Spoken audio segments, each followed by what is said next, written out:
Permiso por si la clase oirá alguno que la necesite después. Hoy vamos a hablar de dones espirituales. ¿Mm?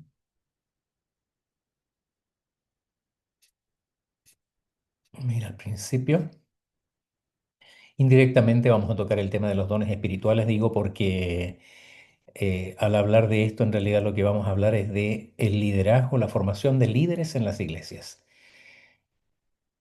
Todos ya hemos entendido y nos damos cuenta que parte de la tarea ministerial del rol del pastor en una congregación es formar o capacitar a los líderes de esa congregación.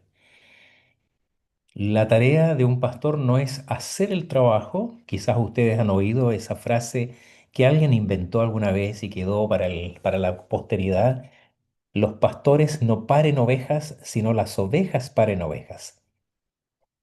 Es una frase que apunta a que el ministerio de especialmente ir y hacer discípulos, el evangelismo en una iglesia local, es tarea de la membresía de la iglesia y no del pastor.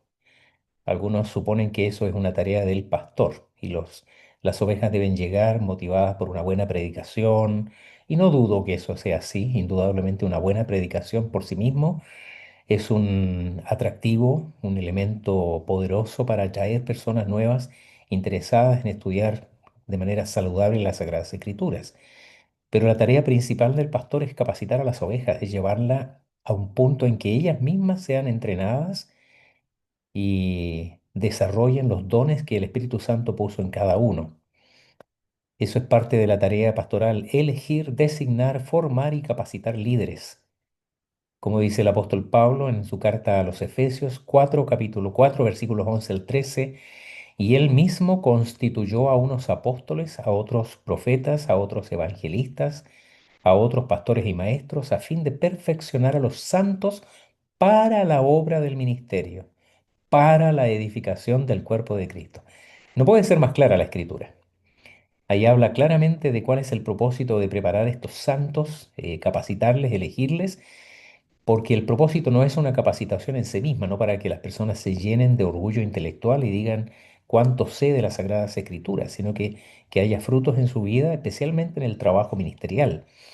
Porque la meta es la edificación del cuerpo de Cristo. Dice, hasta que todos lleguemos a la unidad de la fe y del conocimiento del Hijo de Dios, a un varón perfecto a la medida de la estatura de la plenitud de Cristo. Es decir, la tarea del ministro es capacitar a otros para que a su vez hagan lo mismo, de tal manera que el cuerpo crezca de manera armónica.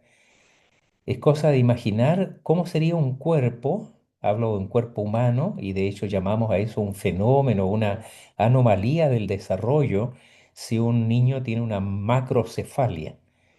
Es decir, vemos a una persona que tiene un cuerpo pequeño con miembros pequeños, pero una gran cabeza.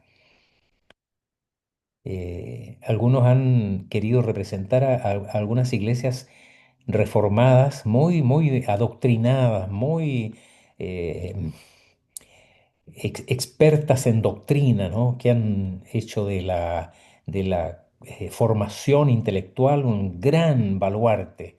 Esas son iglesias cabezonas, ¿no?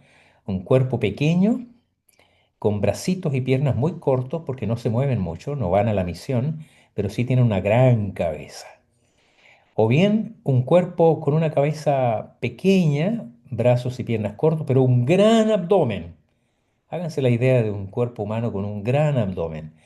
Ese es un cuerpo nutrido de la emocionalidad, ¿no?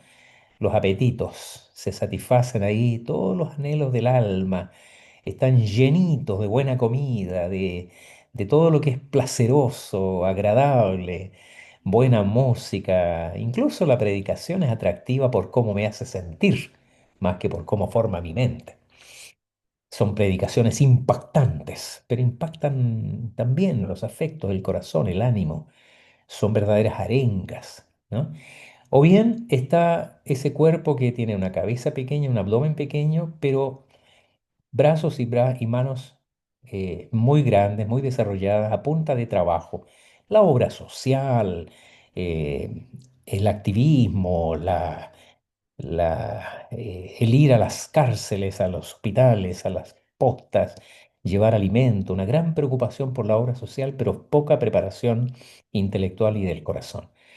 Por cierto, lo que se trata en esto de que haya un equilibrio, porque por eso una buena ilustración de la iglesia es un cuerpo, donde hay muchos órganos, donde cada órgano tiene una función, pero donde hay ese desarrollo armónico, donde cada aspecto tiene su lugar, donde la palabra entra por el oído, llega al corazón, o mejor dicho, primero por las emociones, tal vez al abdomen, llega al corazón y de ahí al intelecto. Y del intelecto a la acción, a los brazos y las piernas, para ir y para ser las manos del Señor para bendecir a otros. La NBI, este mismo versículo, usa la expresión capacitar. Versículo 12, a fin de capacitar, ¿no? Que tal vez nos da una idea un poquito más clara de esta perfeccionamiento. No meramente perfeccionar, porque uno entiende que, por ejemplo, en una empresa, cuando yo tengo un funcionario que es bueno en lo que hace y lo escojo para una capacitación, ¿cuál es la meta de esa capacitación?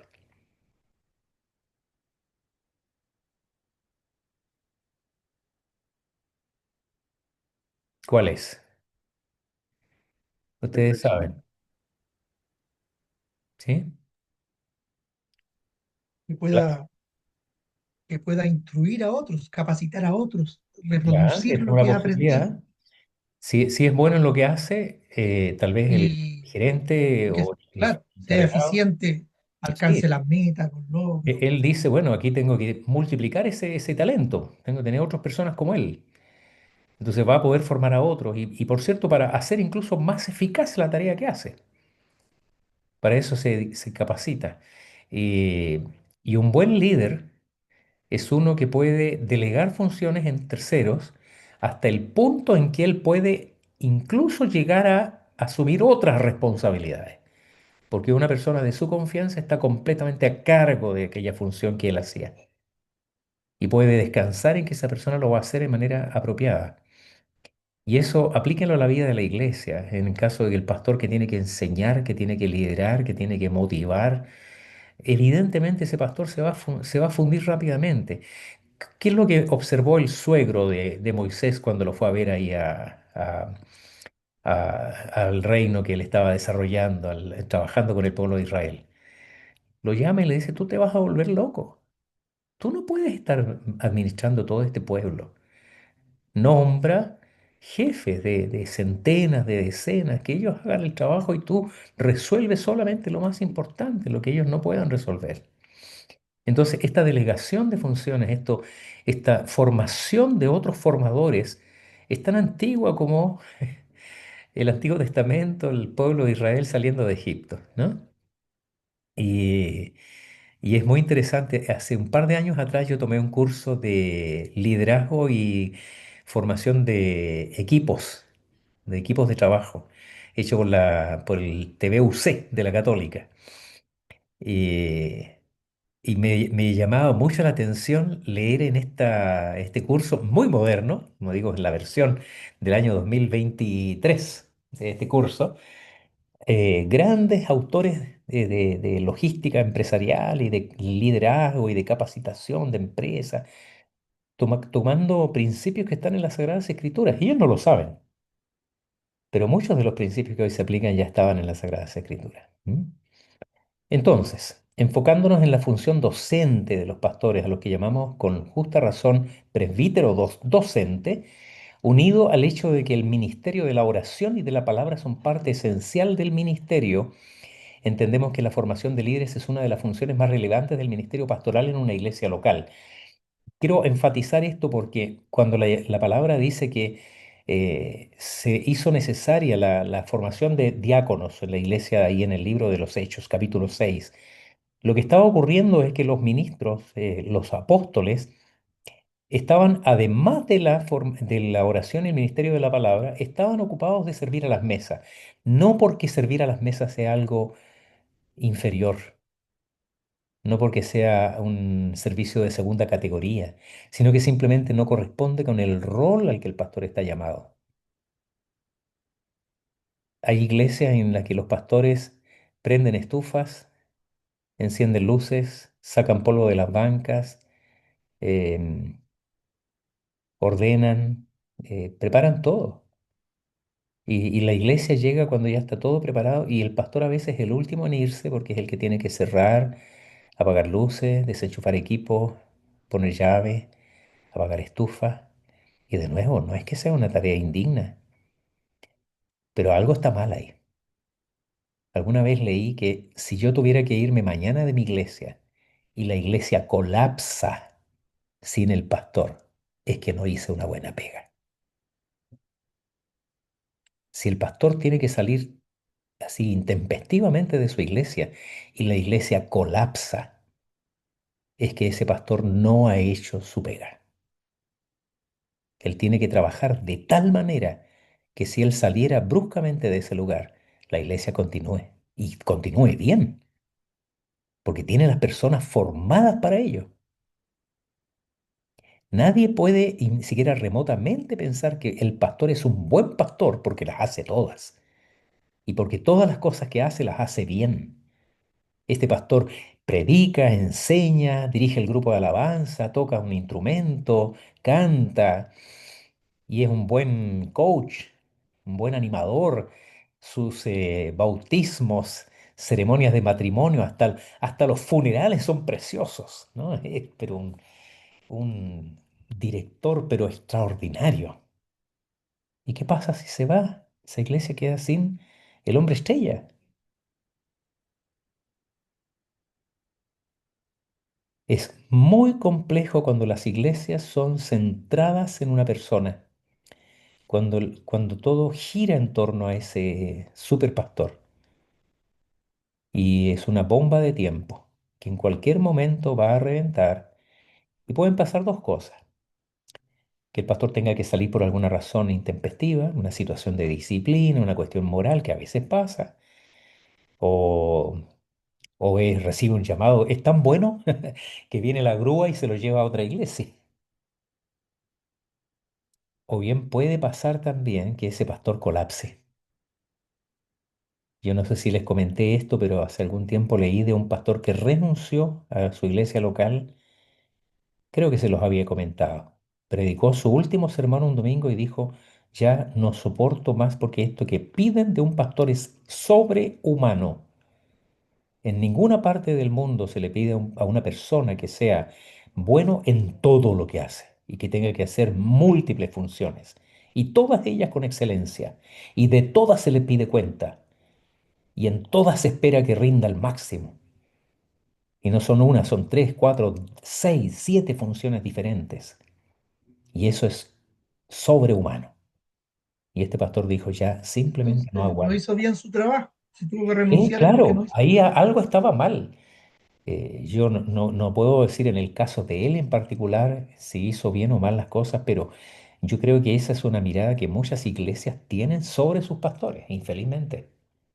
Ellos mismos muchas veces crean esa figura, ¿no? Y muchas veces el pastor, por temor al que dirán, entonces es el último en irse, el primero en llegar, el apagar luces, el prender estufa, el pagar las cuentas. Y las hermanas no pueden comprar unas cortinas sin pedirle una opinión al pastor. Hay en el libro de McWhinney, no sé si lo recuerdan, de Predicando con Frescura. Ahí el pastor dice que tenía una reunión pendiente con los diáconos de la iglesia que los llevaban semanas convocando a la iglesia porque querían ver su opinión sobre unas cortinas nuevas que iban a poner en el templo. Entonces, esa reunión, él le hizo el quite, pero tenía que juntarse con las hermanas porque no iban a decidir sobre el color de las cortinas sin la opinión del pastor. Yo he madurado en eso, hermanos amados. He madurado en eso y mi esposa es una de las que me ha felicitado cuando le he dicho, me dice, oye, ¿quién se preocupó de tal y tal cosa? Le digo yo, no sé, habían encargado, pero ¿y quién lo? No tengo idea, le dije yo. Yo lo que espero que eso, el día es que esté hecho, que las personas fueron nombradas. Y si no llegan, no se hará nomás, po. Pero mi tarea es otra. Y ahí es donde voy con esto que dice Pedro a la iglesia. Y nosotros perseveraremos ¿en qué? En el ministerio de la oración y de la palabra. Nuevamente citando a McWhinney en su libro. Lo que él dice ahí es que si una iglesia quiere que su pastor tenga una buena predicación, ¿sabe cuánto tiempo dedican los pastores de la iglesia Chácara Primavera, donde estoy ahora, acá en Campinas, a preparar sus sermones? No menos de 12 horas a la semana. Ellos comienzan temprano la preparación de su predicación, hacen toda la exégesis, el estudio del texto bíblico, luego la preparación homilética, luego las ilustraciones, luego el desarrollo de las aplicaciones, toda la forma del sermón, los aspectos contextuales, le dan forma, lo diseñan, además predican con un PPT y enseguida ensayan su predicación. El último tiempo es un repaso el domingo temprano, muchas veces de madrugada para predicar porque se han puesto el desafío, todos los predicadores de esta iglesia, de subir al púlpito sin notas. Y no para improvisar. Cuando digo sin notas, no es porque se paran ahí para que el Espíritu Santo los ilumine en ese momento. No, ellos han estudiado el texto de tal manera que pueden predicar un sermón bien preparado, sin nota. Pero han dedicado 12 horas, hermanos, a esa preparación. Entonces, si una iglesia quiere que tenga un pastor que diga una buena predicación, pero lo tiene, que tiene que estar presente en las reuniones de mujeres, que tiene que estar en las reuniones de departamento, que tiene que presidir la junta de diácono, que tiene que estar en la junta directiva de no sé qué cosa, en la comisión pro templo, en la comisión de tesorería. Entonces, a qué hora predica? ¿A qué hora prepara ese sermón? Y además, ¿cuándo está con su familia? Ni hablar de los pastores que son biocupacionales, que además tienen su trabajo secular, ¿no?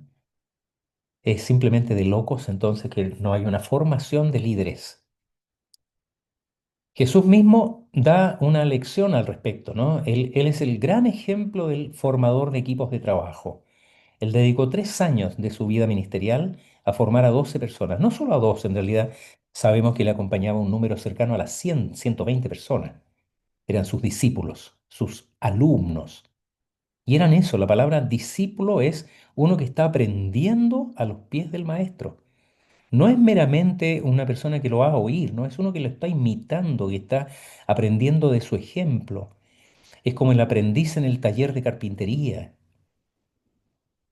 Yo tuve el gusto de conocer en mis años de trabajo, tuve de paciente a un carpintero que su tarea era hacer tarugos en el taller de carpintería donde entró a trabajar y barrer el aserrín y la viruta. Y en sus tiempos libres hacer tarugos. Todo palito que encontraba tenía que tallarlo y hacer un tarugo. Y cuando vino el Papa Juan Pablo II a Chile, él hizo la silla en el que se sentó el Papa en la Catedral de Santiago.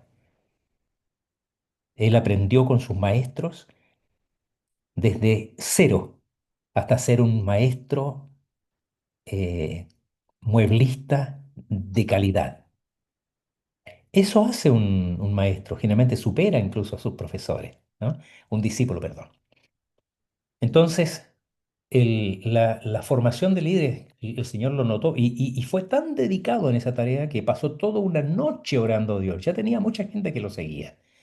Pero antes de llamar a los 12, él estuvo toda una noche orando. La formación de discípulos quiere decir con esto el Señor es el único en la vida que tal vez no necesitaba orar, pero con esto Él nos quiere decir tómenlo en serio, no es cualquier cosa. Está preparando personas que van a hacer tarea pastoral, ya sea en grupos pequeños, ya sea en grupos de niños, ya sea en el ministerio de adolescentes, pero es una tarea delicada. Por eso el Señor estuvo toda una noche orando para llamar a esos discípulos. Plácido.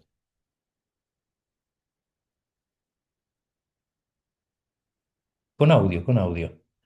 Está sin audio, hermano. Y quiero hacer una acotación, Sí, David.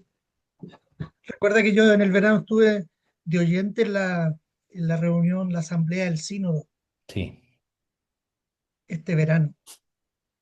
Y yo noté, desde mi ignorancia, sí, pero noté que cuando elegían las comisiones, había como una cierta predisposición de que los presbíteros quedaban marginados o no eran elegidos y siempre eran siempre pastores.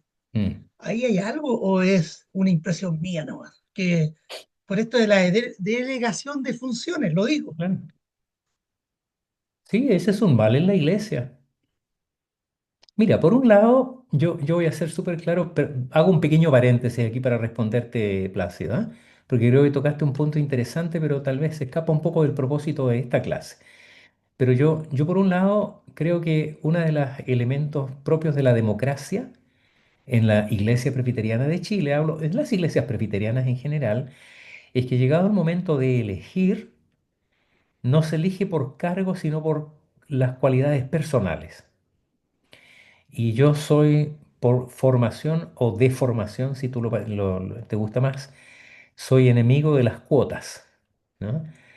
De las cuotas o de los cupos obligados.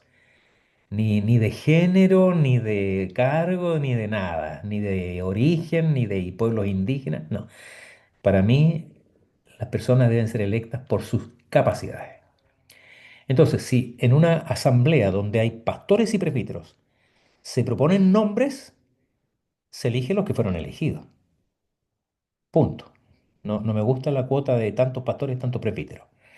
Pero por otro lado, es también innegable que por deformación en la historia de nuestra iglesia, la gente tiende a elegir pastores en vez de presbíteros. Y los pastores son muy buenos para decir que sí cuando no pueden. Yo creo que soy uno de los más felices que en este momento el presbiterio del centro tenga un moderador presbítero y el sínodo tenga un moderador presbítero. ¿Para qué? Para que los pastores se dediquen a su ministerio, a la oración y el ministerio de la palabra. Sobre todo en una iglesia tan pequeña como la nuestra, que faltan pastores, creo que es una trampa del demonio tener a los pastores tan ocupados. Sinceramente, es una trampa que funciona muy bien para el enemigo, no para la iglesia. Los pastores deberían estar más dedicados. Incluso recuerdo en este momento, hablando de dones espirituales, que lo vamos a ver a continuación, recuerdo muy bien al pastor Eber Carlos de Campos, uno de los más grandes teólogos de la IPB acá en Brasil.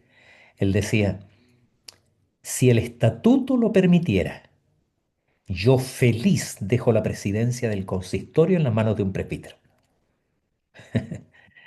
¿Pero se puede, Diego? ¿Puede presidir? ¿Cómo? ¿Puede presidir un presbítero del consistorio? No, no para nada. No se puede por estatuto. El estatuto dice que el pastor es el presidente del consistorio. Y estoy hablando acá de uno de los más grandes teólogos, un hombre muy conocedor de la escritura. Pero él decía, si el estatuto lo permitiera, yo feliz dejo la presidencia del consistorio en manos de un presbítero, porque él tiene claro que sus dones, incluso él mostró en una gráfica, me acuerdo muy bien, puso una gráfica en una diapositiva de sus propios dones espirituales. Él dijo, los pastores tienen que tener cuatro dones. Tienen que tener don de enseñanza, don de predicación, don de pastoreo y don de administración. Esos son los cuatro dones básicos que un pastor tiene que tener.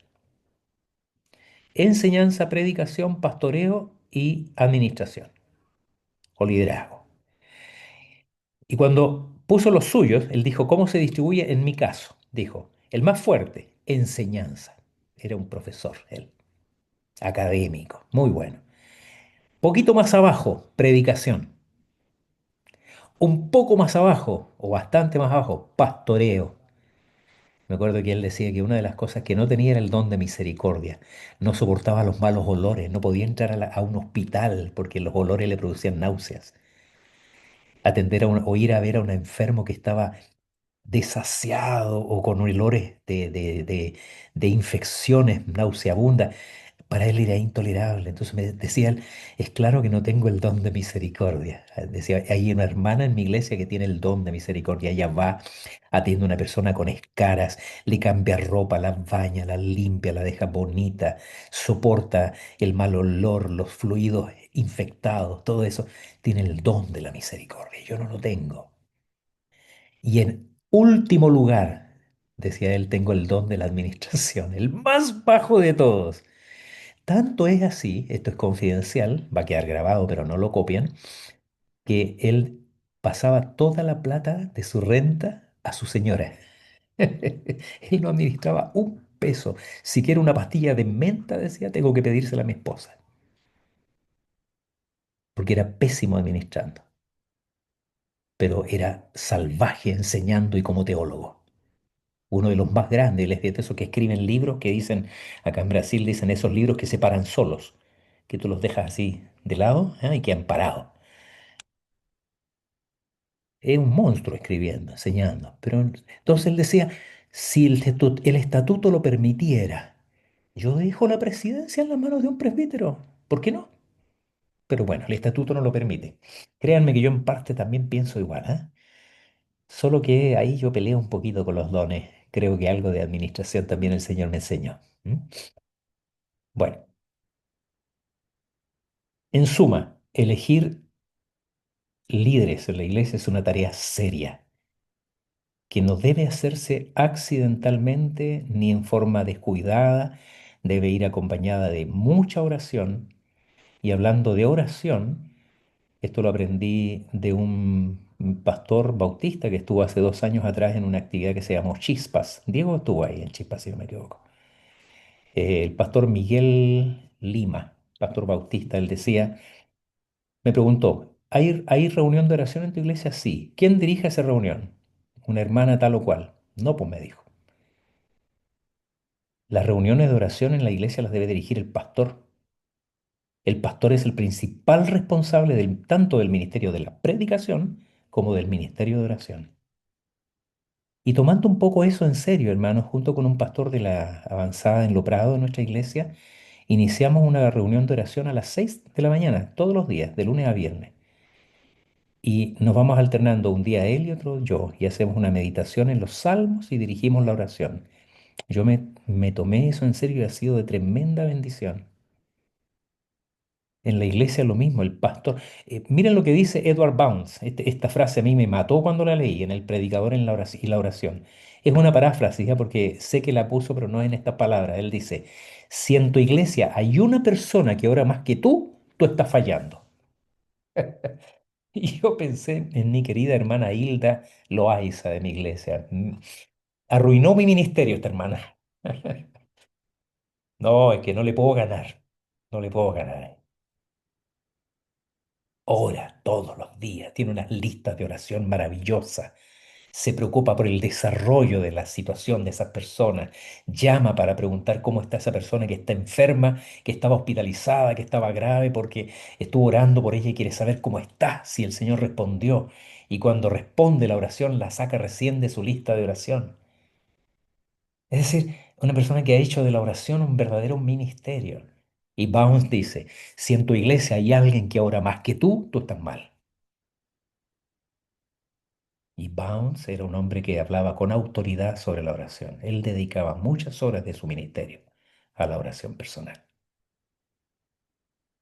Por otra parte, creo que esto ya lo habíamos comentado, ¿no? Cuando Pablo instruye en estos términos a Timoteo, lo que has oído de mí ante muchos testigos, esto encarga a hombres fieles que sean idóneos para enseñar también a otros, ¿sí? ¿Y qué es lo que hablábamos en esa oportunidad? Creo que lo habíamos comentado, ¿no?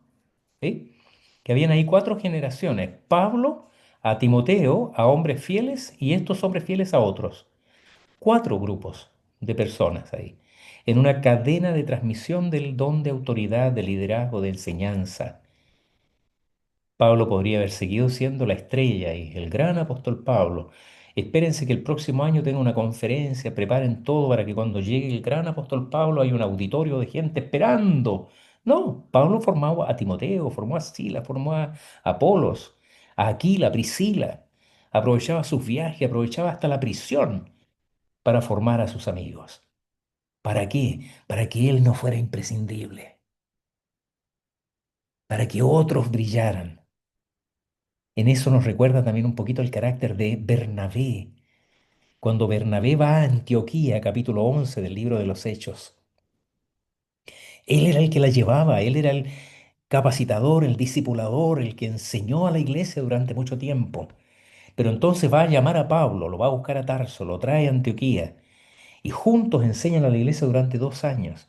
Pero durante ese proceso, el propio Bernabé al parecer entiende que el que la lleva ahí es Pablo. Y fíjese el corazón de Bernabé.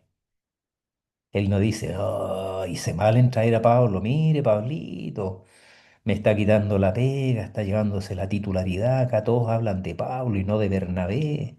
No, Bernabé, feliz, que él crezca, que él se desarrolle. Y poco a poco la Biblia pasa a hablar de Bernabé y Saulo a Pablo y Bernabé, Pablo y Bernabé. Y después Pablo y Silas, Pablo y Timoteo, Pablo con Aquila y Priscila. Y Bernabé, mengua. Es un hombre extraordinario, debería escribirse más libros sobre Bernabé. Bueno, tarea entonces es, en segundo lugar, reconocer, formar y potenciar estos líderes. Y acá entra el tema de los dones espirituales que estábamos comentando antes. Los dones espirituales, cuando hablamos de dones espirituales, no hablamos solamente de aquellos dones más visibles y evidentes, sobre todo en el mundo espiritual, espiritualmente más activo, como de las iglesias carismáticas, ¿no? Don de lenguas, don de milagros, don de profecía, sino que hablamos de todos los dones que el Señor puso en la iglesia, en el cuerpo de Cristo, para justamente edificación del cuerpo. ¿M? Y acá partimos de la base que en la iglesia cada miembro de este cuerpo tiene al menos un don espiritual. Salvo que usted conozca en su cuerpo, si me puede dar un ejemplo, se lo voy a agradecer, de un solo miembro, algún órgano de su cuerpo que no tenga ninguna función. Ustedes saben que hasta del apéndice, que se creía no tenía ninguna función, hoy se sabe que tiene funciones absolutamente importantes en el sistema defensivo, en la inmunidad, ¿no? No es indiferente tener apéndice. Algunas personas dicen, con el tiempo el ser humano, los que creen en la teoría de la evolución, va a perder el dedo chico del pie. Pregúntenle a una persona si por alguna razón le han tenido que amputar el dedo chico si camina igual. Es absolutamente necesario en el desarrollo del paso. Por muy pequeño y aparentemente insignificante que sea. Y así, piensen en cualquier órgano del cuerpo. Yo tengo una enfermedad diagnosticada que se produce por la carencia de unas células de un corpúsculo que está en el cerebro que se llama sustancia negra, que es así una porquerita. Y cuando desaparecen algunas células, se dañan de esas celulitas, aparece una enfermedad neurológica crónica. Entonces, cuando la Biblia habla en Corintios que Dios puso en su iglesia miembros y cada miembro tiene una función, eso significa que no hay miembros de la iglesia que sean inactivos. Y una de las tareas de los pastores es que ayudar a las personas a conocer, a reconocer más bien, porque significa que si Dios puso dones en él, lo que nos falta es reconocer esos dones, identificarlos, desarrollarlos y ponerlos en práctica. Esa es tarea del pastor, ¿no? En la quinta iglesia nosotros determinamos esta especie de circuito o círculo virtuoso para definir lo que es nuestra aspiración respecto de la vida de los que se acercan a la iglesia.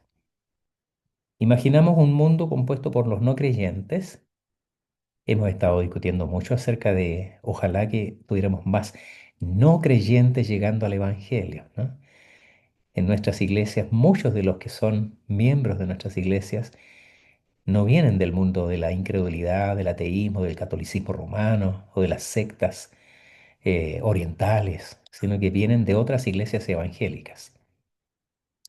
Lo que está bien. Yo El domingo, hace unos domingos atrás, predicando en la Quinta Iglesia, estaba diciendo estas mismas palabras y miré rápidamente el auditorio y me di cuenta que el 80% de los miembros de la Quinta vienen de otras iglesias.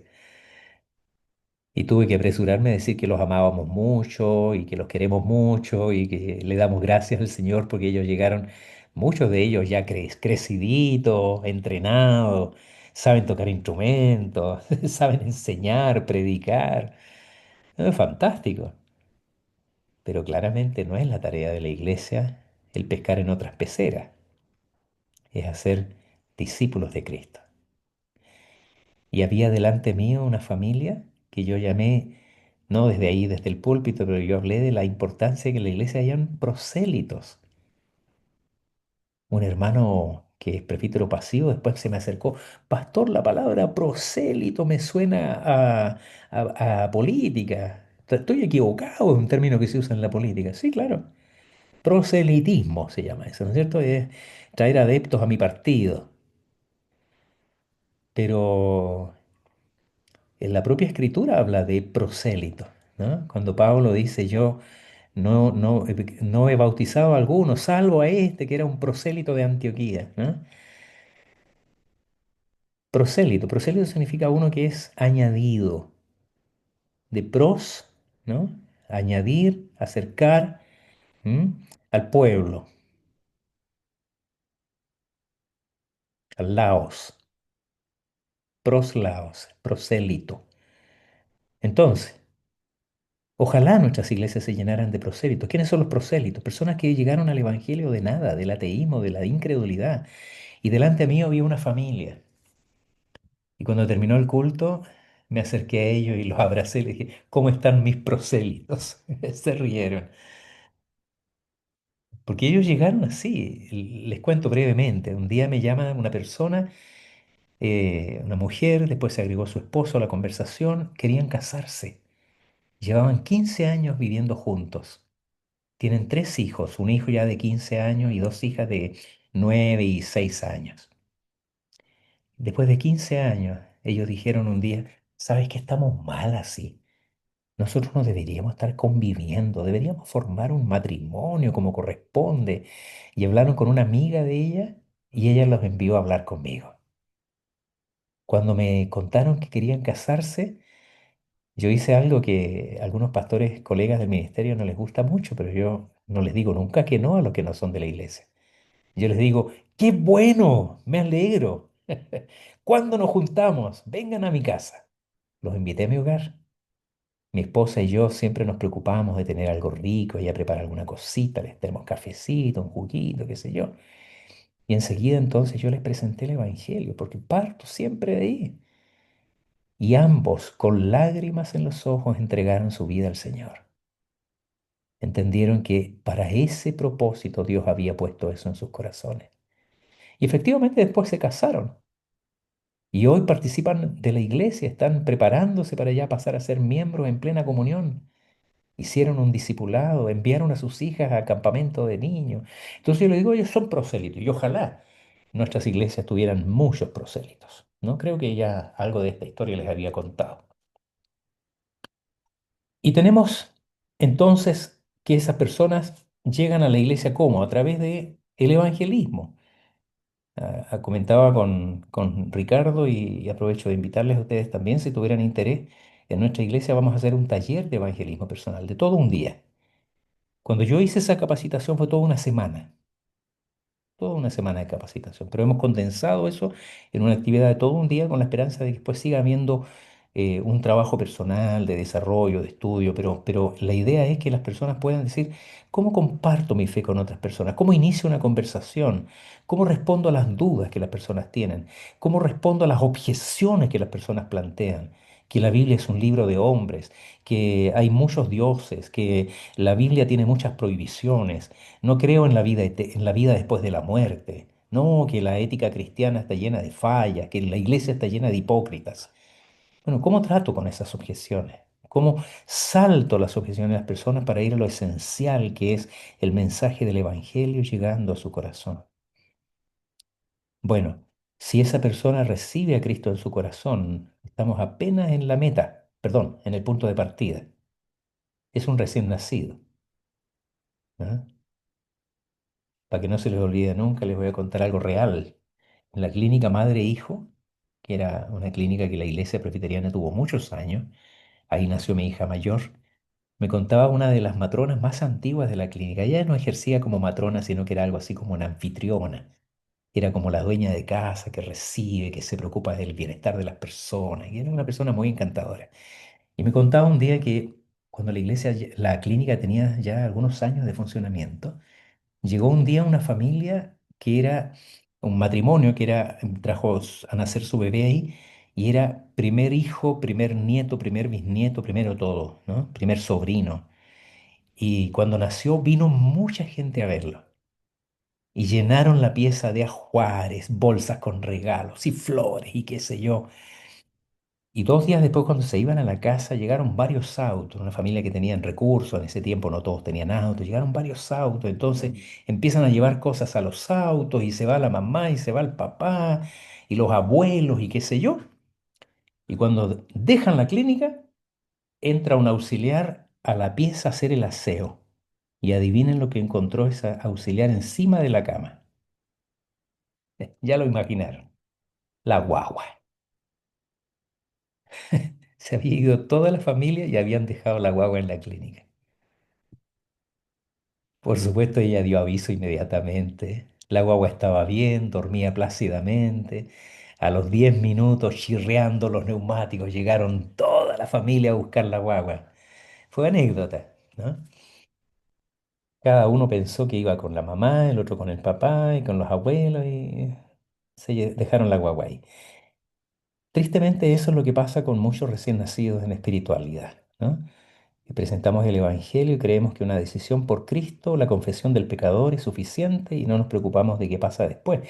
Y ustedes han de saber que el animal más indefenso en la naturaleza es el ser humano, ¿no? Un bebé recién nacido humano simplemente muere si lo dejas ahí. Y en gran medida esto es un poco lo que apunta la parábola del sembrador, ¿no? Hay semillas que si no son cuidadas, si no es desmalezado el terreno, si no es desbrozado, limpiado de piedra, esa semilla no va a crecer. Entonces, a esa etapa le llamamos nosotros, que es la segunda etapa de discipulado. ¿Qué es un discipulador? Una persona que toma a esa persona recién nacida y se transforma en un compañero en el crecimiento, que va a estar con él, que va a estudiar con él la escritura, que va a resolver sus dudas, que lo va a ayudar a desarrollarse. ¿Cuánto dura ese discipulado? No es un curso de 6 lecciones, ni de 10 lecciones, ni de 15 lecciones. Nosotros tenemos un material que puede durar años, pero ese discipulado puede durar muchos años incluso. A lo mejor puede durar toda la vida, porque se trata de acompañar a esa persona a crecer en la fe, hasta que esa persona sea a su vez una persona suficientemente madura. ¿Para qué? Para tener nuevos hijos espirituales.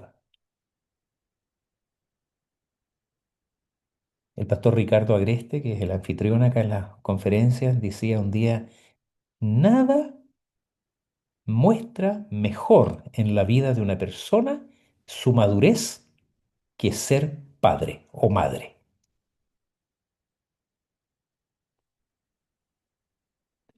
Eso hace madurar a las personas rápidamente, porque tiene que serse responsable de un recién nacido. Tiene que llevarlo al médico, tiene que alimentarlo, tiene que abrigarlo cuando hace frío, tiene que cambiarle pañales, tiene que limpiar sus heridas cuando se cae, tiene que ayudarlo a caminar solo, tiene que enseñarle a comer solo, tiene que enseñarle a vivir solo. Entonces, nada hace más maduro a un cristiano cuando tiene a su vez hijos espirituales. Y esa debería ser la meta de un discipulado. ¿Cuándo termina el discipulado? Tal vez nunca, pero en cierta forma hay un hito, que es cuando esa persona a su vez tiene otros hijos espirituales. Y puede ser muy rápido. El endemoniado de Gadara, después que conoció al Señor Jesucristo, quería irse con él. Jesús le dice, no, anda a los tuyos, diles cuán grandes cosas ha hecho el Señor contigo. Y ese hombre se fue, dice la palabra, y predicaba en Decápolis. Decápolis son 10 ciudades. y les decía el Evangelio. O sea, el hombre salió, pero de lleno a predicar. Claro, era otra persona, había nacido de nuevo, era visiblemente diferente al endemoniado que todos tenían. ¿M? Pero es ni más ni menos la tarea de cada uno de nosotros. Dios sabe cuáles son los demonios de los que el Señor nos libró a cada uno. Después del discipulado, o paralelamente con el discipulado, tenemos el curso de catecúmenos. Ahí ya vamos entrando, estamos en torno al concepto de la iglesia local, recuerden, a su proximidad a esa iglesia local en particular. Este discipulado puede ser incluso con metas de que se una a una iglesia Asamblea de Dios, ¿por qué no? A una iglesia Alianza Cristiana y Misionera, ¿por qué no? A una iglesia mormona, no es broma, por ningún motivo, ¿no? Es justamente para que no caiga en la trampa de los lobos disfrazados de oveja que abundan. Pero entonces viene el catecúmeno que ya tiene el propósito de llevar a esa persona a la plena membresía. ¿Dónde? En esta iglesia local. Y una vez que esa persona ha llegado a ser miembro en plena comunión, lo que significa que hizo pública profesión de su fe en Cristo, confesó al Señor Jesucristo como su Señor, su Salvador, su confianza en las Sagradas Escrituras, en las doctrinas fundamentales del cristianismo, en la confianza en la vida eterna alcanzada por la fe en Cristo, en el juicio, la seguridad de la salvación y todo eso, y está dispuesto a servir al Señor en esta congregación, entonces lo pasamos a un curso que llamamos de dones espirituales. Y este curso de dones espirituales es el que permite a este miembro, que comenzó como un no creyente ahora, a ocupar ministerios en la iglesia. ¿Cuáles ministerios? Los ministerios según dones. Y hago la pausa entre medio ahí a propósito para que no digan ministerios según dones. ¿Ah? El único importante es el del pastor acá. No. Ministerios según dones, según los dones que esa persona tiene. ¿Cuál es la importancia de que estos ministerios sean hechos con base a los dones espirituales? Lo que dice la Escritura, pues. A unos puso el Señor de apóstoles, a otros de profetas, a otros pastores maestros. El Señor dice a través de Corintios, la mano no puede decir porque no soy pie, no soy del cuerpo. O la oreja porque no soy boca, no soy del cuerpo. Muchas veces las iglesias tienen problemas porque ponen a una mano a hacer función de oreja, ¿no? A un pie a hacer función de ojo. No es que no pueda hacer. Yo, como he dicho muchas veces, uno puede usar una herramienta como esta para muchas cosas. ¿Esto fue diseñado para qué? Para cortar. Puede ser papel, género, pero yo la puedo usar para picar. ¿Ah? La puedo usar para abrir cartas, así como abre cartas. La puedo usar de martillo desde el otro lado, pero fue hecho para una función. Y cuando los miembros de la iglesia están cumpliendo su función, hay alegría, hay satisfacción, hay disposición positiva, hay buenos frutos, las cosas andan mejor. Eso produce bienestar no solo para él, sino para otros, porque ven los dones en él ejerciéndose. ¿Ah? Siempre recuerdo un amigo que un día me dice, oye, me carga hacer clase a los niños, todos los domingos tengo que ver a estos cabros chicos, me cargan. Y yo le dije, bueno, ¿y qué haces haciendo clase a los niños? Es que el consistorio me nombró y yo soy obediente, pues me dijo. Yo soy eh, disciplinado. Si me piden hacer clase a los niños, yo lo hago. Y ahí estaba, todos los domingos. Me decía, pobres niños.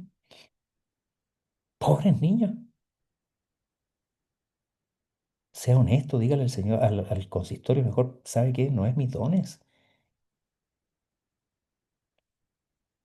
Mis dones son otros, van por otra parte. Bueno, se debe distinguir dones espirituales de destrezas o talentos personales. ¿Qué son los dones espirituales?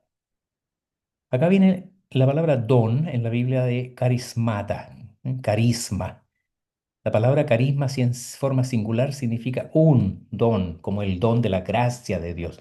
Gracia, carisma, ¿no? Pero en el uso que se da en Corintios, por ejemplo, habla de Dones o un don especial que capacita al cristiano para poder realizar un ministerio o servicio particular en la iglesia. Los dones espirituales no son lo mismo que destrezas o habilidades. De nuevo cito acá al pastor Eder Carlos de Campo. Él decía que en su iglesia se dio un caso muy especial de una hermana en Cristo que era doctora en educación, profesora universitaria.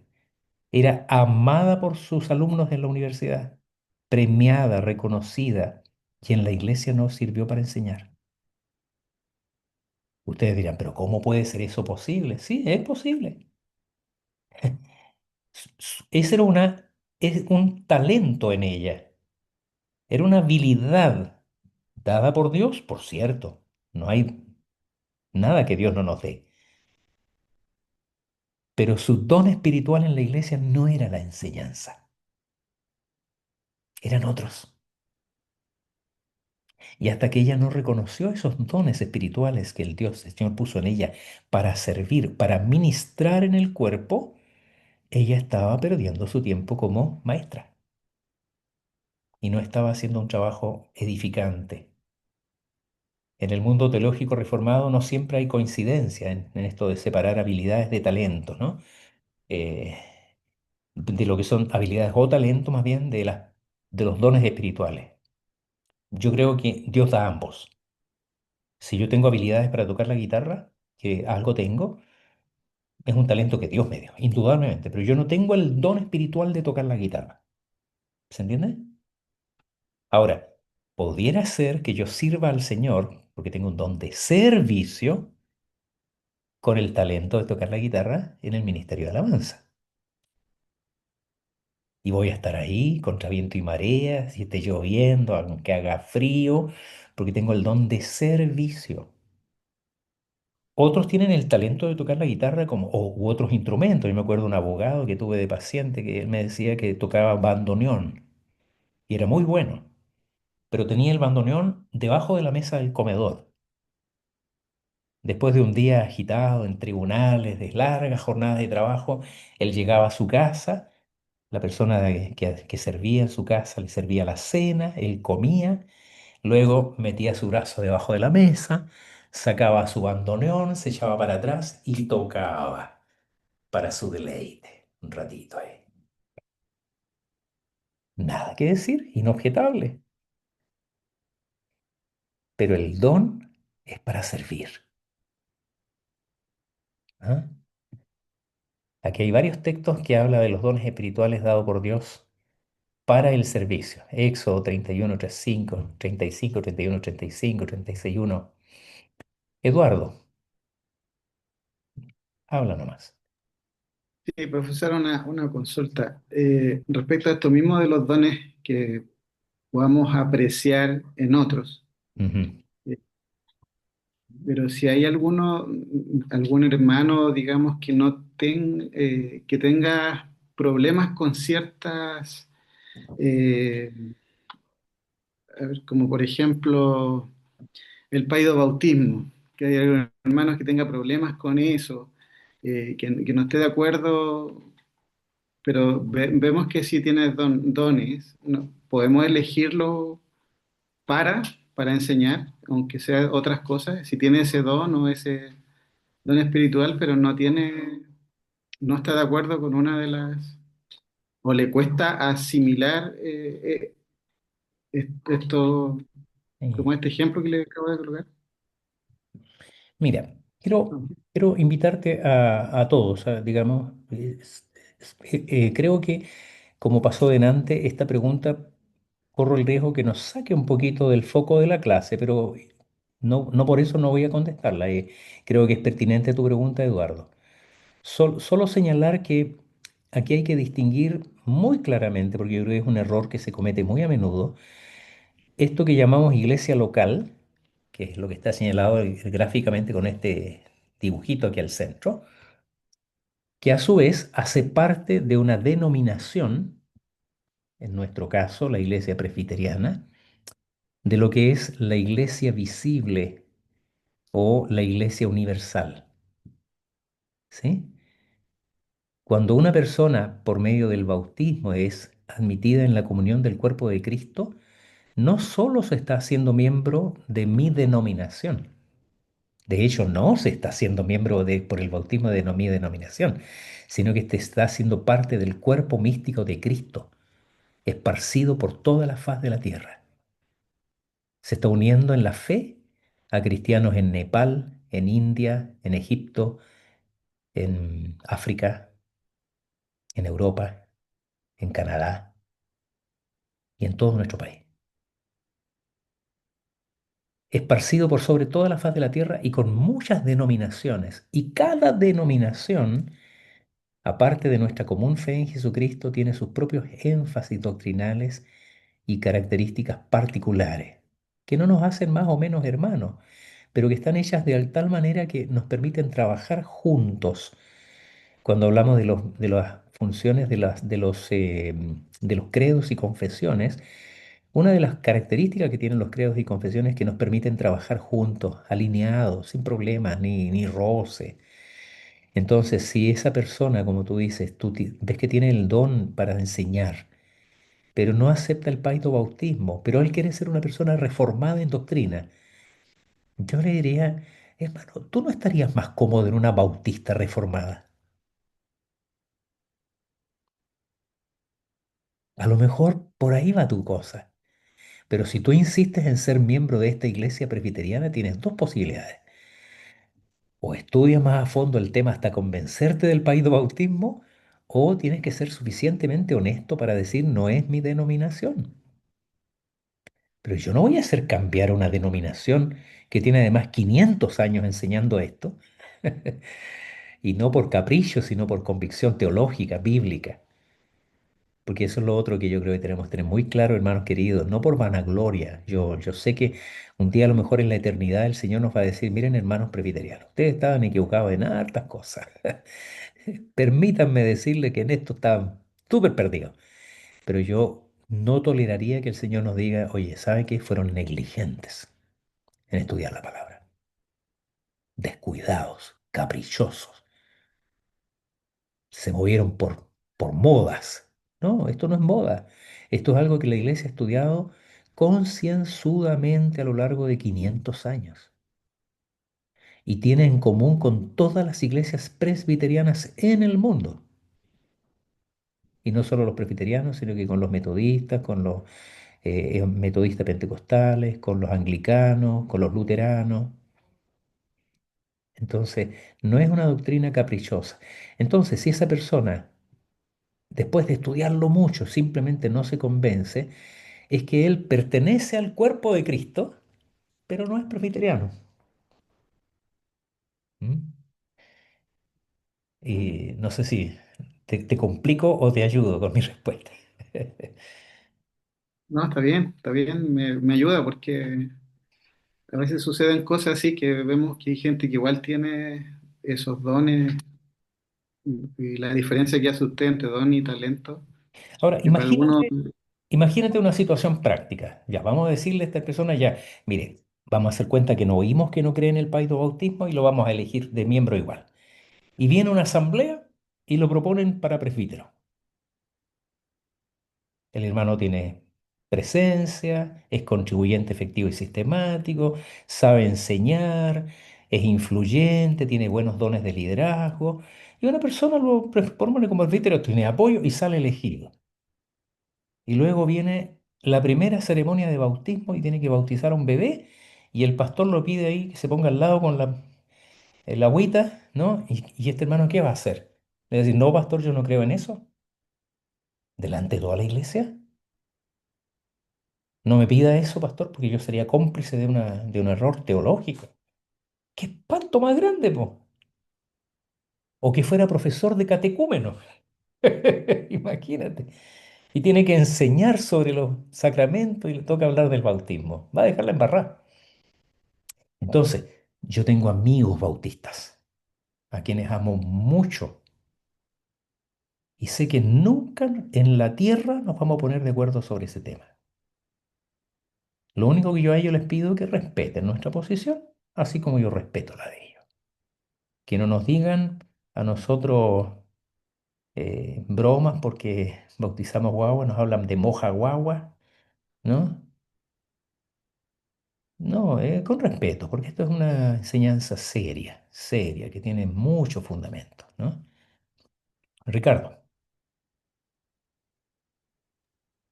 Sí, profesor, un poco complementando la pregunta de mi hermano Eduardo, en el libro El enrejado y la vid habla de cómo elegir a nuestros colaboradores. Ujú, Entonces, eh, probablemente antes de ponerlo a servir en algo puntual, eh, creo que es importante el proceso de discipulado de estas personas claro. y también entender cuál es la actitud que tiene frente a un tema como el bautismo, y lo digo por mi experiencia personal, porque eh, yo creo que lo último que entendí de los presbiterianos fue precisamente este punto, Ujú, eh, pero siempre mi actitud fue, no lo entiendo. eh, yo tenía muchos amigos que me explicaban y trataban de explicarme, hasta que en una clase de sistemática 4 ahí lo pude entender, ujú, pero digo, siempre mi actitud fue, no es que era incorrecto o que era un pecado o que era antibíblico, sino que yo siempre lo ponía en una posición de que no lo entendía.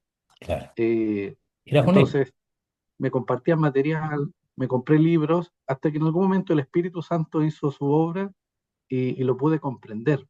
Entonces, eso también denota el corazón del discípulo, digamos, frente a cosas que uno no va a entender a la primera, y que también es lo que uno busca de un colaborador, que sea una persona que esté dispuesta a aprender, que esté dispuesta a reconocer.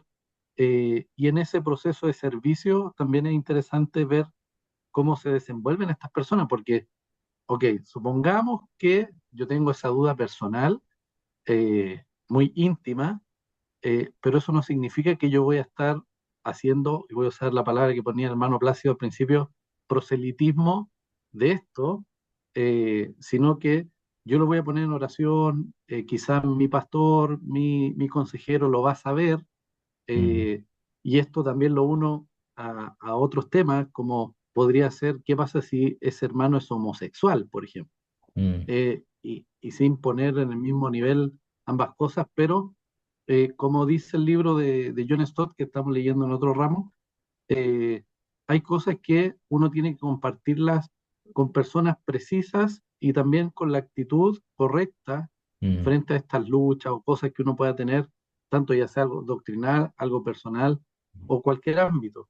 sí. Y solo para cerrar, creo que la mejor respuesta frente a estas dudas doctrinales es la palabra del Señor, más que convencer, pues Mm, claro, va a haber gente que tiene una capacidad de persuasión, de convencimiento, pero también debemos entender a qué lo voy a poner a servir. Si, oiga, si lo voy a poner en el servicio del aseo, quizás es distinto, mm, eh, pero es importante entender, y ahí concuerdo con usted, si es un tema estructural para esta persona, quizás no es la iglesia en la que tiene que servir, y eso no quita que deje de ser mi hermano y que pueda servir en la por iglesia en la supuesto, esquina, por supuesto. y pueda seguir sirviendo. Eso. Amén. Muchísimas gracias, Ricardo. Comparto. Bien, dicho eso, entonces vamos a avanzar rápidamente hacia el final de esta clase. Los contenidos no son tantos, pero a veces creo que es necesario ir detallando un poquito, explicando para madurarlo a la vez, ¿no? Los dones, en resumen, acá está destacado, los dones espirituales son concedidos, son dados por el Espíritu Santo para beneficio en el ámbito del Espíritu y en la esfera de la relación individual con Dios. Esto es algo propio de cada creyente, ¿no? Y el objetivo final de los dones espirituales es bendecir a nuestros semejantes con la ministración a ellos y nosotros mismos seremos bendecidos por el hecho de ser instrumentos en las manos de Jesucristo, cabeza de la iglesia. ¿Ya? Por ejemplo, si el Señor pone en una persona el talento del canto para servir en el culto cristiano, posiblemente el don que ella tiene es don de servicio, pero no existe tal cosa como el don de alabanza. ¿Ah? Tampoco existe el don de sacar espíritus, que escuché el otro día de una pastora que decía tenía el don de expulsar demonios. Busquen toda la escritura, tal don simplemente no existe, ¿no? Y también creo que, no sé si en una biografía de Spurgeon decía, no, ya me acordé quién era. Fue Charles Wesley, ya anciano, una joven de la iglesia le dijo, Pastor, yo creo que Dios me dio el don de la crítica. Don de la crítica. Y el anciano Wesley la miró y le dijo, hija, yo creo que al Señor no le importa que entierres ese talento en la arena. En la tierra, haz un hoyo bien grande y entiérralo, le dijo. ¿Dónde la crítica? ¿Dónde la viste? Tendríamos que decirle nosotros. ¿Eh? Esas personas que tienen el talento para criticar todo, para andar viendo las faltas en otros. Dios mío. Bueno, en resumen, un don espiritual es una habilitación especial que da el Espíritu Santo a los discípulos de Jesús con la finalidad de que sirvan a los otros miembros de la iglesia, que es el cuerpo de Cristo. ¿Ya? Y ahí la lista de dones puede ser muy grande, pero desglosándola un poquito. Habilitación viene de habilidad, de capacidad. Es una cualidad que algunas personas tienen porque les fue dada por el Espíritu. No nacen con ella. No es un talento innato, ¿no? Hay personas dotadas para correr, tienen fibras musculares en distintas proporciones. Se ha estudiado mucho eso en fisiología humana, ¿no? Y hay personas dotadas para ciertos deportes y otras para otras. Acá no hablamos de talentos, de habilidades naturales, sino que es una habilitación. Es el espíritu el que lo da. Voy a poner el ejemplo de mi esposa y de mí, ¿no? Yo me doy cuenta de esto cuando mi esposa y yo entramos a una librería cristiana. Ella se va derecho a los libros de niñez. Educación de niños, arte de ilustrar, habilidades, manualidades para niños, enseñanza, pedagogía, bla, bla, bla. ¿Ah? Se van derecho a eso es su pasión, los cursos que hace, su don espiritual es la enseñanza para niños. ¿Yo dónde me voy? A los libros de teología, de historia de la iglesia, de Biblia. Mis dones van por el otro lado, ¿no? Bueno, que da el Espíritu Santo. No es innato, sino que son dones que el Espíritu Santo da. La Biblia señala al menos unos 12 dones diferentes, que lo vamos a ver después. Los da a discípulos de Jesús. Uno puede ver personas hábiles para enseñar, para servir, ¿por qué no? Hay personas que tienen ese don de servicio y lo ejercen en, no sé, pues en la Cruz Roja, entre las tantas instituciones de voluntariado que existen. Pero en cuanto al cuerpo de Cristo, es un don que el Señor da a los discípulos para ministrar en el cuerpo principalmente. Dicho sea de paso, cuando el Señor dice, en cuanto lo hicisteis a uno de estos mis hermanos más pequeños, no está hablando del mundo en general, está hablando de los hermanos de Cristo. Cuando nuestros hermanos, suena muy egoísta lo que estoy diciendo, ¿no?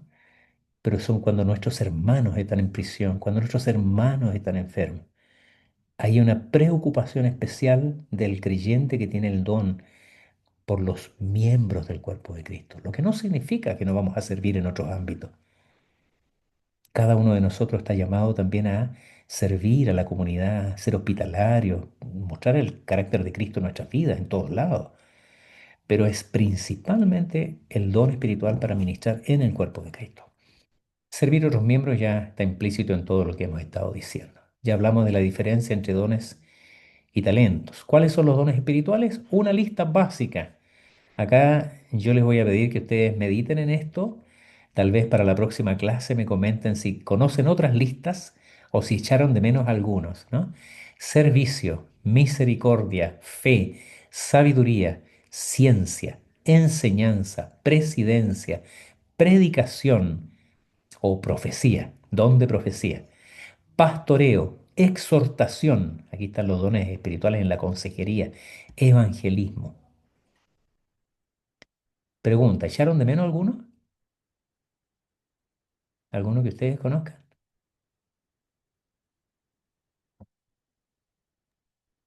¿Don de lenguas? Sí, Ajá, hablar en lengua. wow. Aquí viene el gran antiguo dilema entre continuistas y cesacionistas, ¿no? En el mundo reformado, la mayoría de los reformados son o somos cesacionistas. Creemos que hubo dones que el Espíritu repartió a la iglesia, especialmente en el primer siglo, al comienzo de la iglesia y cada vez que hubo un nacimiento de un grupo cristiano, como la iglesia en Jerusalén, la iglesia en el ámbito romano, la iglesia en Antioquía, en el mundo griego. Pero no vemos esa evidencia de hablar en lenguas en otras conversiones posteriores, ¿no? Incluso el apóstol Pablo, él decía que hablaba en otras lenguas, pero que prefería hablar una palabra con entendimiento que mil en otras lenguas, desechando, o mejor dicho, subestimando el don, ¿no?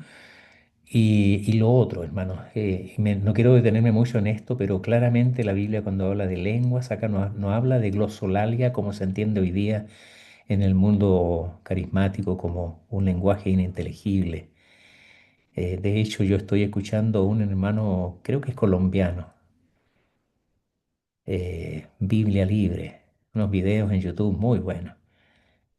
Y muestra predicadoras y predicadores que en la mitad de sus sermones, que se llaman sermones porque en realidad no dicen nada, dicen una cantidad de tonterías, repitiendo las mismas frases, así en una lengua que se supone que es espiritual, que hermanos, da vergüenza, da vergüenza. Ahora, es un terreno en el que yo me muevo con cuidado porque quizás me llamaría cesacionista moderado, ¿eh? Porque reconozco, por ejemplo, y creo válido el testimonio de un misionero que escuché una vez, que relataba que habló con una tribu, él hablándoles en inglés y ellos hablándoles en su lengua a él, y se entendieron perfectamente. No hubo necesidad de intérpretes. ¿Creo yo eso posible? Pongo mis manos al fuego por eso. No tengo por qué negarlo. Creo que Dios es poderoso para hacer cosas asombrosas. Nunca digo increíbles. He descartado de mi lenguaje la palabra increíble. Pero Dios no tiene límites y creo que eso es posible. Conozco el testimonio también de una mujer que llegó a la fe. Ella estudiaba intérprete inglés-español y su propia madre, que nunca había hablado inglés, le predicó el evangelio en inglés, en el contexto de una iglesia, de una reunión en su iglesia. ¿Me parece increíble? No, no lo creo increíble. No tengo por qué dudarlo. Pero si me piden que crea que toda esa jerigonza absurda que dicen algunas personas en lenguas y que no tiene ningún sentido, que más bien confunde, crea espectacularidad, produce una especie de aura de espiritualidad sobrenatural en esos pseudo pastores, yo eso creo que es falsa, es farsa. ¿M? Y no le veo ninguna necesidad en el mundo cristiano contemporáneo. Sí fue necesario para la predicación del Evangelio ahí en Jerusalén, donde ¿en qué lengua los oyeron hablar? En la lengua de los medos, persas, elamitas, Egipto, Etiopía, idiomas, dialectos, no lenguas extrañas. ¿M? Bueno, hay un libro que recomiendo al final que se llama ¿Son vigentes los dones espirituales? Que de ahí se aborda este tema con un poquito más de claridad. Está al final del documento, ¿ya? ¿Qué otro don echan de menos? El de sanidad, o Sanidad, ese entra. sanidades. Bien. Nuevamente, ¿existe la sanidad milagrosa? Sí, yo mismo puedo dar testimonio de por lo menos 3 o 4 ocasiones en que el Señor ha usado mi vida para llevar una sanidad de naturaleza absolutamente milagrosa. pero yo no tengo ningún don de sanidades. Lo que creo que cuando la palabra dice que pondremos las manos sobre los enfermos y sanarán, es verdad. Y eso siempre y cuando el Señor esté de acuerdo en sanar. No olvidemos que Pablo clamó 3 veces por sanidad y el Señor le dijo, bástate mi gracia.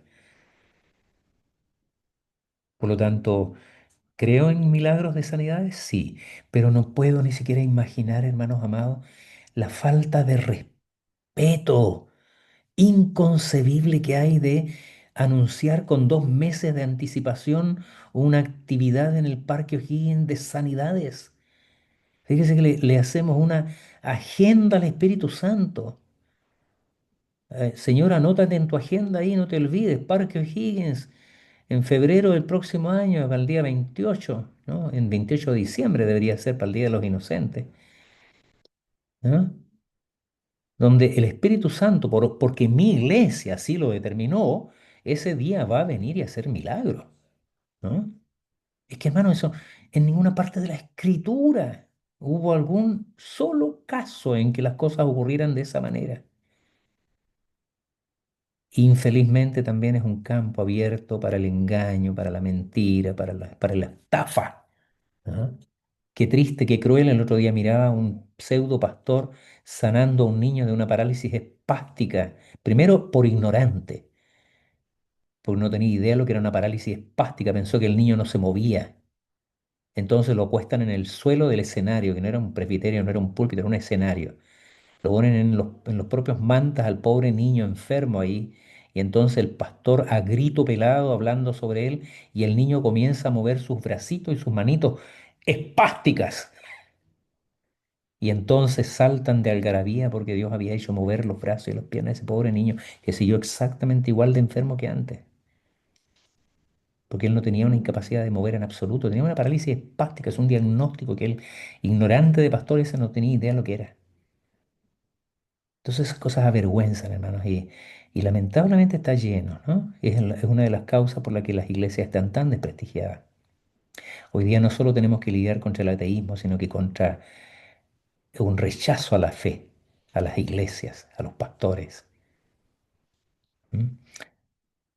Yo algún día con tiempo les puedo contar, pero cuento en mi vida por lo menos 4 ocasiones en que el Señor yo creo que obró milagros de sanidad a través de la oración. Y si yo no creyera que el Señor puede hacerlo, tendría que dejar el ministerio, porque creo que Dios es poderoso para sanar. ¿M? Bueno, no podríamos detener mucho más en eso, pero vamos a ver después. Yo les voy a dejar un documento junto con la clase. Les voy a dejar un documento que es bien interesante porque es un trabajo que se fue desarrollando con el tiempo. El principal contribuyente es el pastor Eber Carlos de Campos. Es el manual que nosotros usamos en la Quinta Iglesia para preparar a los hermanos en el tema de los dones espirituales. ¿Qué son? ¿Cuáles son? ¿Cómo se identifican? Y luego termina con un cuestionario de dones espirituales y la manera de estudiar ese cuestionario para ver más o menos la distribución de los dones espirituales en las personas que participan del curso. ¿Ya? Pero tal como lo voy a explicar acá, hay básicamente 3 formas de reconocer los dones espirituales. La primera es subjetiva. Subjetivo viene de sujeto, es lo que yo percibo. Hago algo que me gusta hacer como enseñar y me siento como pez en el agua. Me gusta, me siento bien haciéndolo. Quiero que llegue la próxima clase porque quiero volver a enseñar. ¿Ya? Objetiva. No solo yo lo agradezco, sino que los estudiantes también lo agradecen. Ellos dicen, no, este gallo tiene don para enseñar. Esa es la parte objetiva, es la observación que la iglesia hace de ese don. A veces pasa que una persona dice, yo creo que tengo el don de la consejería y nadie en la iglesia reconoce ese don, más bien ven una persona un poco chismosa, interesada en los problemas ajenos. Oiga, eso es verdad, bromas aparte, ¿no? Quiere interesarse en los problemas de la gente porque es chismoso, ¿no? O chismosa. Chismosos, hay más chismosos en la iglesia que chismosos. Bueno, la iglesia confirma los dones. Esa es la parte objetiva. Creo que tengo el don de pastoreo. Hermano, ¿quién le dijo que tenía el don de pastoreo? Mejor piense en otra cosa. No pierda su tiempo en ese camino.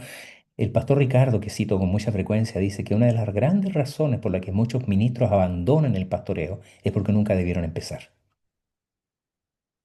Nunca debieron empezar, pero eso es otro tema.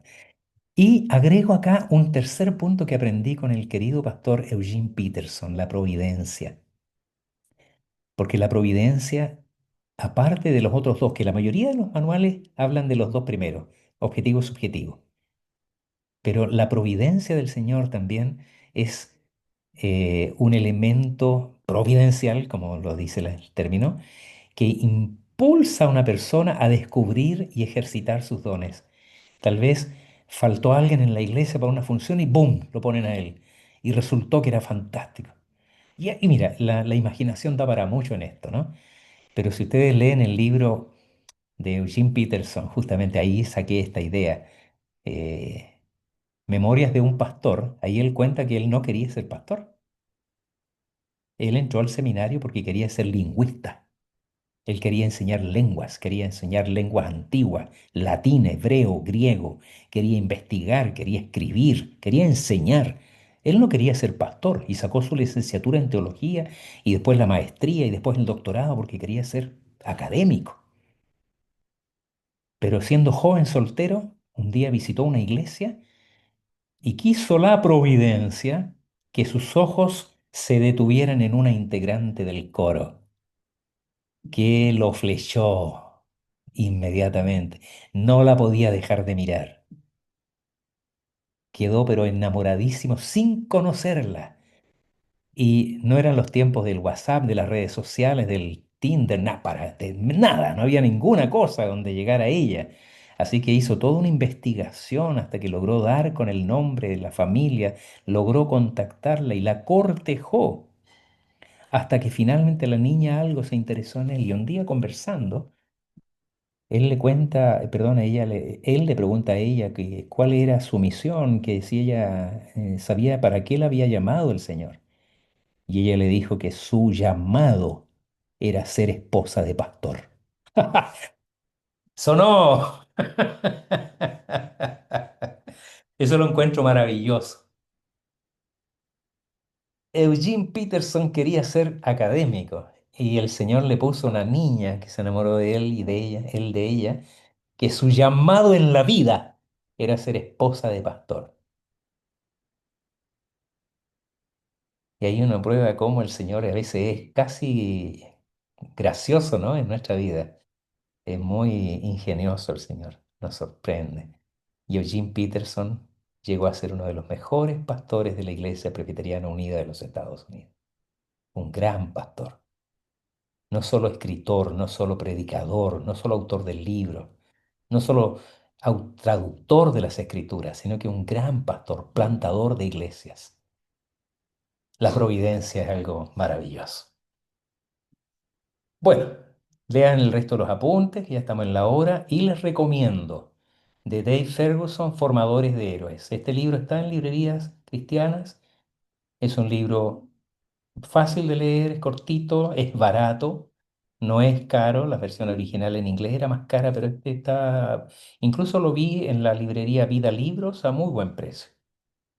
Es un libro para estudiar en grupos de varones en la iglesia y para su lectura personal les va a dejar muy motivados a formar héroes, a salir uno del centro del universo para formar a otros que brillen. De Greg Hawkins y Collie Parkinson, Descubra dónde está usted, de la editorial Peniel. Este libro es muy interesante, no es muy conocido, es casi un folleto nomás, pero también está en internet disponible.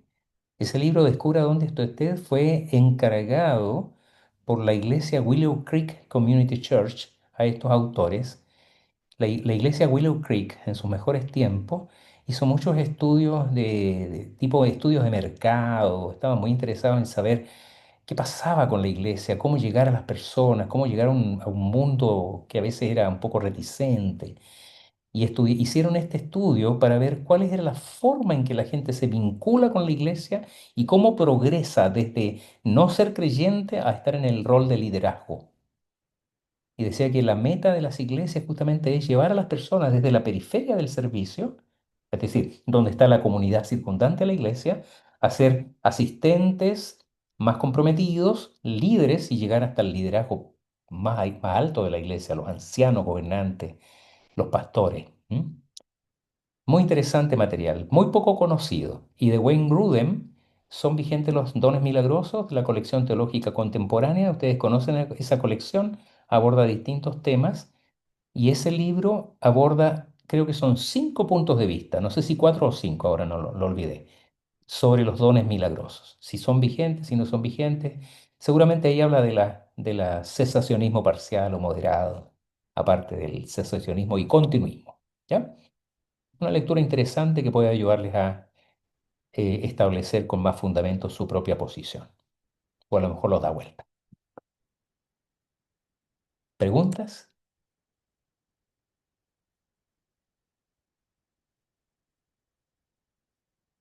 Ya saben el dicho. O entendieron todo o no entendieron nada. Cuando no hay preguntas. No hay términos medios.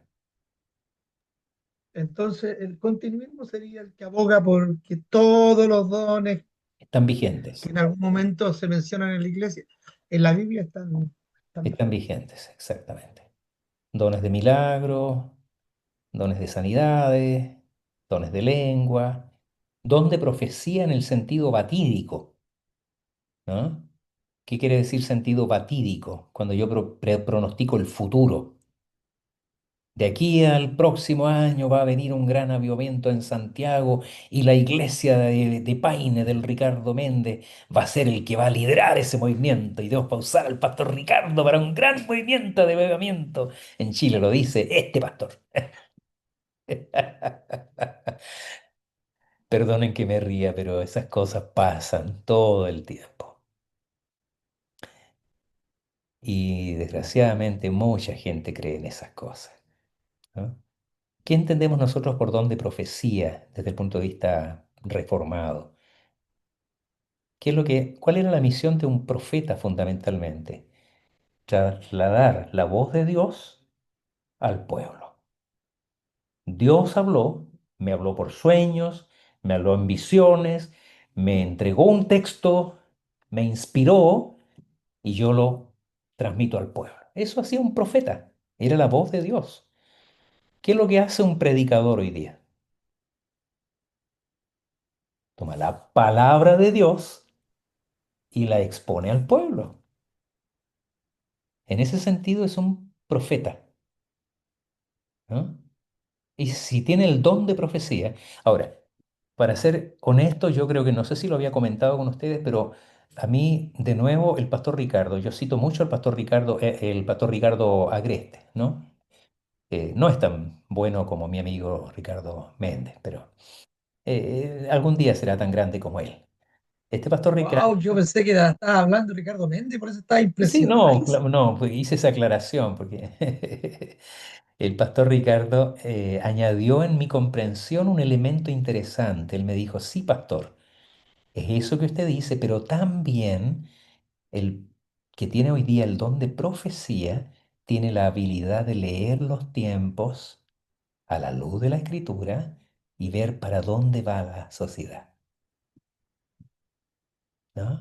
Entonces, por ejemplo, un pastor podría ser un excelente expositor de las escrituras, pero si además tiene ese don de entender que el contexto en el que él está es una sociedad que va en determinada dirección, que puede ser peligrosa incluso para su iglesia, él tiene el deber de levantar una voz profética con la palabra y decir, vamos mal.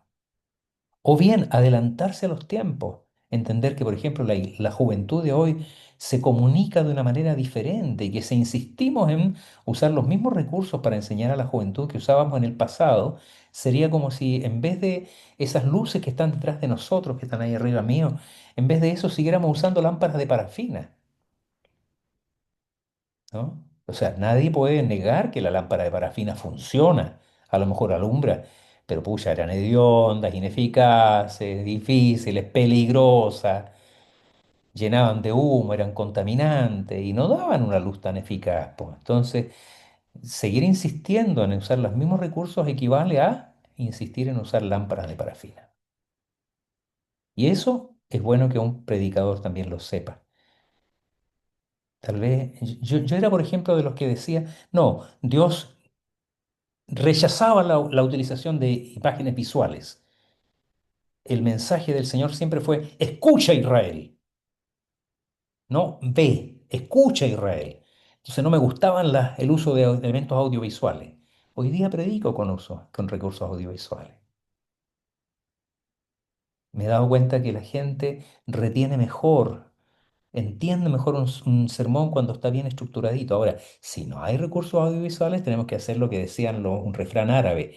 El buen orador pone ojos en los oídos de las personas.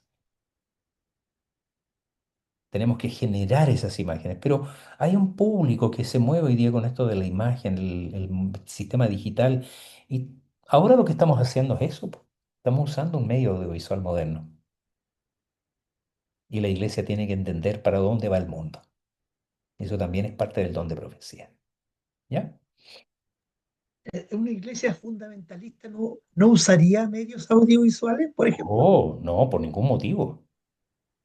Por ningún A motivo. propósito de cuando fui a la iglesia de los Prados, me equivoqué, pues fui a la del lado, que es fundamentalista. Ah, sí. Tuve un ratito y me cambié. ¿Te diste cuenta del tiro que está ahí? ¿Eh? No, ahí por ningún motivo, nada visual, ni cruz. Ni la cruz, porque la cruz es un símbolo de hacer imágenes. Bien, queridos, son las 9:40. Que el Señor les bendiga mucho. Gracias por la atención. Nos vemos el próximo martes. Les voy a subir inmediatamente el material comentado, ¿ya? Nos vemos el otro lunes. Un abrazo. Chao, pastor. Buena Buenas estadía, noches. Francisco. Muchas gracias. Hasta Bendiciones. luego. Gracias. Tan rica la mandarina.